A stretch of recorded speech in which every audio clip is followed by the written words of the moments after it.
stop any nuclear weapons program. Saat ini kita sudah bergabung dengan salah satu warga negara Indonesia yang telah kembali dari Israel pasca serangan Iran Israel. Ada Elfries Sirait melalui sambungan Zoom. Selamat malam Mas Elfries. Selamat malam Mbak Priska Clarissa. Selamat malam. Tolong diceritakan waktu itu Mas Elfries kemana dan kapan pada saat ke Israel? Ya, terima kasih Mbak Priska. Ya, terima kasih juga untuk Kompas TV yang bisa memberikan kesempatan bagi kami untuk memberikan cerita yang sungguh luar biasa ketika kami bersama rombongan yaitu melakukan ziarah keagamaan atau yang sering dikenal dengan Holy Land. Nah, waktu itu kita rencananya itu tanggal 8 sampai dengan tanggal 14. Nah, tiba saja pada saat tanggal 13 itu hari Jumat subuh pagi waktu Yerusalem, tiba-tiba Israel menyerang yaitu Iran. Nah, tadinya rencananya kami Jumat malam itu pulang, tiba-tiba karena Israel menyerang Iran, hasilnya bandara ditutup. Maka otomatis kami tidak bisa kembali sesuai dengan schedule gitu. Jadi akhirnya kami harus terdampak di situ, kami harus melihat, menyaksikan perang itu di depan mata kami sendiri, melihat misil-misil rudal-rudal itu berterbangan di langit di wilayah Israel. Nah, itu situasi yang begitu ya tidak biasa buat kita di Indonesia. Tapi ya, itu menjadi ya momen yang tidak akan pernah terlupakan buat kami semua. Pada saat Israel awal menyerang Iran, apa pemberitahuan yang diberikan kepada Mas Elfries dan kawan-kawan di sana dan warga negara Indonesia yang sedang berada di Yerusalem? Ya, biasanya dia akan langsung otomatis ke handphone, dia ada peringatan, langsung kita semua handphonenya langsung ada peringatan gitu. Lalu juga ada sirene, dan kalau kita di hotel itu akan ada announce, ada pengumuman bahwa segera masuk bunker. Nah, kita selama di Israel itu kurang lebih 3 hari mengalami situasi yang berat itu. Setiap serangan itu selalu tengah malam, mulai dari jam 12 sampai dengan jam 3 atau jam 4, itu kita bisa 3 sampai 4 kali keluar masuk bunker gitu Mbak Friska. Untuk warga selain Israel, apakah ada bunker dan di mana posisinya waktu itu Mas Elfries, tolong ceritakan, karena dalam beberapa berita yang kita lihat itu kan banyaknya untuk warga negara Israel ya. Nah, untuk pihak lainnya seperti apa? Ya, di mana tempat kita menginap kalau kita di hotel atau di apartemen, biasanya itu mereka selalu sediakan bunker-bunker itu. Kayaknya memang sepertinya sudah terbiasa seperti itu, maka otomatis ketika ada sirene, ada himbauan tadi, kita semua disarankan mengikuti protokol yang ada, kita harus masuk bunker.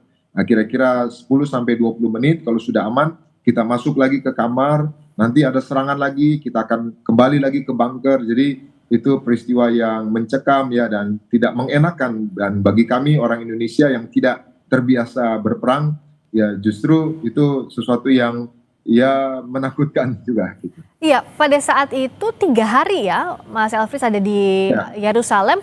Bagaimana kontak dengan pihak kedutaan dan apa saja arahannya selama 3 hari menunggu kepastian itu?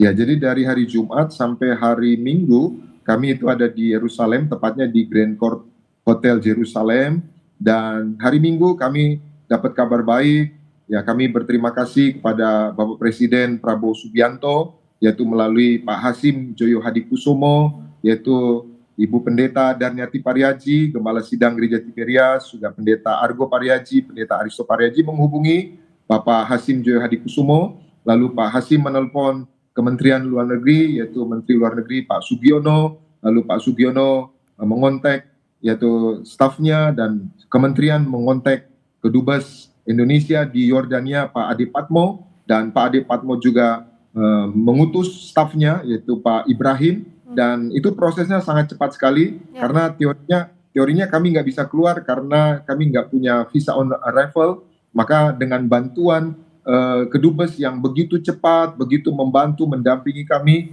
sehingga kami bisa melewati yaitu Allenby border dengan mudah, dengan cepat, dan kami bisa masuk kota aman dengan tenang, dengan ya nyaman, kira-kira gitu Mbak. Bersyukur bisa akhirnya kembali ke tanah air ya Bang Elfries. Nah, bisa digambarkan pada saat 3 hari itu tadi ada komunikasi yang lancar, kita patut bersyukur. Tapi di sisi lain bagaimana Bang Elfries menggambarkan situasi kota Yerusalem saat itu? Dan pada saat bertahan di bunker, apa saja yang dilakukan bersama dengan rombongan lainnya? Ya, jujur waktu di bunker itu ya kita bukan hanya orang Indonesia, ada orang Amerika, ada orang Spanyol, juga ada orang Amerika Latin. Di situ kita melihat ya banyak yang menangis, ya banyak yang ketakutan, dan tidak sedikit yang ya sedikit hopeless gitu. Nah itu memang situasi yang buat kita orang di luar Israel itu sesuatu yang mencekam, karena kita melihat sendiri. Sampai anak saya masih sekolah, dia merekam sendiri. Jadi waktu saya masuk bunker, saya cari anak saya nggak ada. Ternyata anak saya lagi merekam misil-misil itu jatuh di depan, ya jarak kira-kira berapa kilometer itu jatuh di kota Yerusalem, kira-kira begitu. Waktu itu Bang Elfries dengan siapa saja kalau anggota keluarga? Dengan anak, lalu siapa lagi? Ya, jadi kita rombongan dari gereja ada 42 orang. Nah, saya bersama istri, anak 4 orang, ditambah jemaat kami yang berziarah di Yerusalem, Israel. Nah, kita 42 itu semua terdampak. Tapi puji Tuhan, terima kasih sekali buat pemerintah, Presiden Prabowo Subianto yang begitu cepat, begitu tanggap, ya memperhatikan yaitu warganya WNI yang terdampak perang ini, sehingga kami bisa dimudahkan. Dan hari Rabu kemarin kami sudah tiba di Bandara Soekarno-Hatta dengan aman, dengan damai, sehat, puji Tuhan. Rasanya pasti berbeda ya melihat langit Bandara Soekarno-Hatta sebelumnya dengan saat hari Rabu itu ya, karena pernah merasakan di tengah konflik yang terjadi, di tengah perang yang terjadi, ternyata masih bisa menjejakkan kaki di tanah air. Tapi Bang Elfries, saya penasaran seperti apa sih kondisi di bunker, karena tidak terbayang bagaimana kondisinya, dan di bunker itu bisa digambarkan seberapa luas misalnya, lalu ada apa saja di dalam bunker itu Bang? Ya, jadi memang ketika di hotel kami itu ada beberapa bunker, setiap lantai itu ada beberapa bunker, ya seperti juga shelter bomb gitu. Jadi memang tidak seperti ya yang dibayangkan di bawah tanah, tapi memang ini bunker yang dibuat di setiap lantai itu, dan itu safety sekali.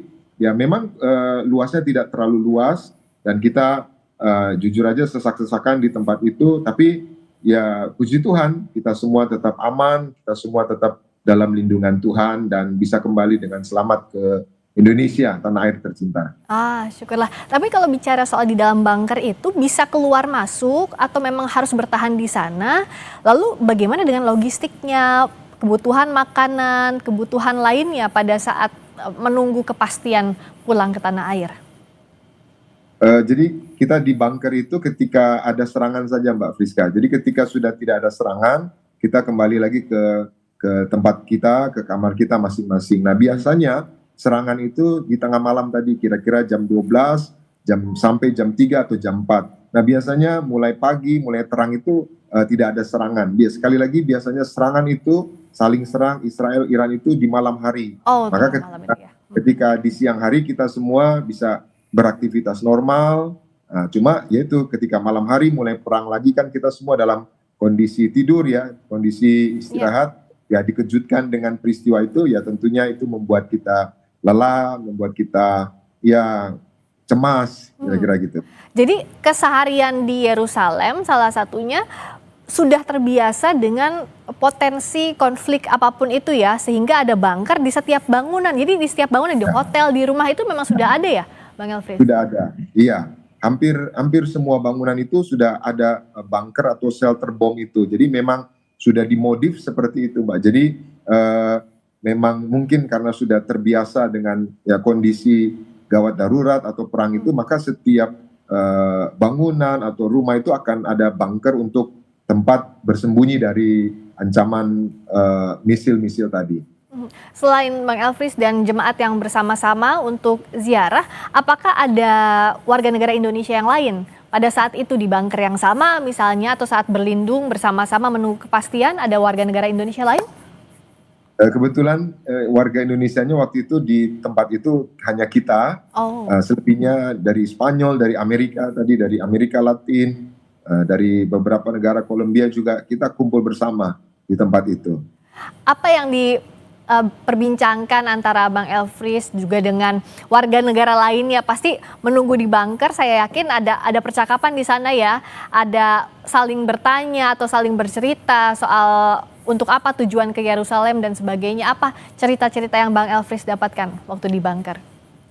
Iya, tentunya mereka juga ada kegiatan pekerjaan, kita juga tanya beberapa, lalu juga ada yang ziarah keagamaan, dan tentunya waktu kita diskusi itu selain menanyakan kondisi mereka atau aktivitas mereka di tempat itu, kita lebih banyak membicarakan kejadian di saat itu, perang itu, misalkan ya misil-misil tadi sekarang di mana, lalu di mana yang kena, di mana yang, nah itu biasanya yang menjadi pembahasan kita. Jadi lebih fokus kepada situasi perang itu, Mbak Friska.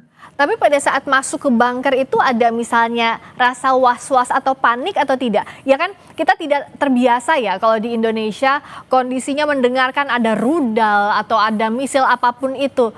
Nah, apakah ada sedikit kepanikan misalnya atau memang sudah biasa ada protokolnya langsung masuk bunkernya di mana, titik kumpulnya di mana, seperti apa, Bang?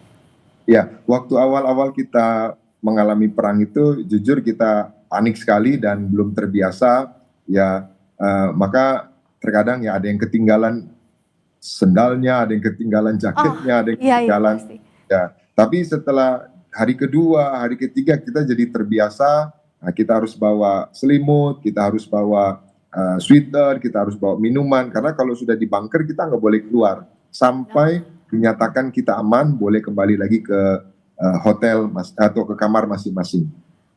Dan jadi memang sudah ada protokolnya ya, sudah ada SOP-nya, boleh di bunker, boleh keluar bunker kalau sudah dinyatakan aman. Tapi setidaknya pasti bersyukur sekali ya, Bang Elfries sekarang ada di tanah air lagi, sudah tidak merasakan was-was lagi. Semoga ini yang kita harapkan, semoga perangnya segera berakhir. Tentu kita tidak ingin ada banyak lagi korban dalam konflik ini. Terima kasih sekali lagi atas ceritanya, Bang Elfries Sirait. Terima kasih Mbak Priska, Clarissa. Terima kasih, sehat selalu. Berikutnya saudara kami akan kembali